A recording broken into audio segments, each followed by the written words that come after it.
kai sai wani sabon fenti kake wa shagon ka har yanzu kofuna wancan shekaran ne ka gagara canja wasu. Kai tafi can ragon banza wanda ya cire riga saboda saniya.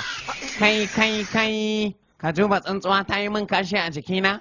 Dan Allah ne min ruwa na zuba a jikina ga abin ta min kashi. Oga, dole sai na kashe tsuntsuwan nan saboda ta maka kashi kuma ba zan bar ta ba. Da ka bari.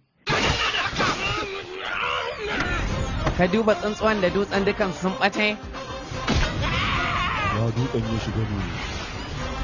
Ko ta ina wannan dutsen ya fada? Me kake nema? Ka duba dutsen da na jefa ya bata? Wow, ka duba ashe ga dutsen nan ya fado? Ya bi tsuntsuwan nan ya je ya kashe ta. Kai, ya za ka je ka zuba ma mai gida na fenti sai na jawo ka ƙasa. Subhana.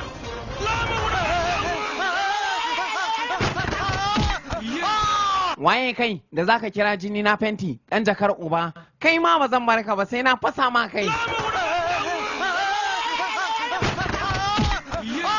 Wayo Allah sun kashe ni. Subhanallahi na fasa mai kai. Akan me zaka jefe ni da dutse? Ni kake jefa? To wallahi sai na fasa ma kai. Ba zan yafe maka ba.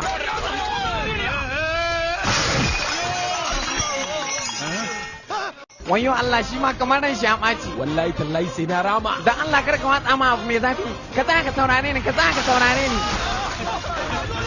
Kaga banza ya watsa maka towo mishi ruwan zafi. Wai me yasa ka cika jin haushi babu dalili ne iye? Wayo Allah shago na gaba da wuta. Dan Allah ka watsa min ruwa. To ina ruwan yake?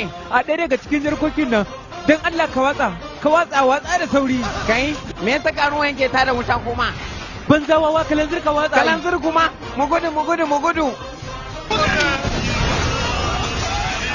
Wayo Allah na shi kenan sun kwana mu shaguna sun takaita ni sun kasara ni. Ka duba ka ga inda shagon shayin ya kama da wuta lallai akwai yaƙi a ƙauyen nan. Duk wannan rikicin yanzu akan ɗan ƙaramin abu da ya faru kai la ilaha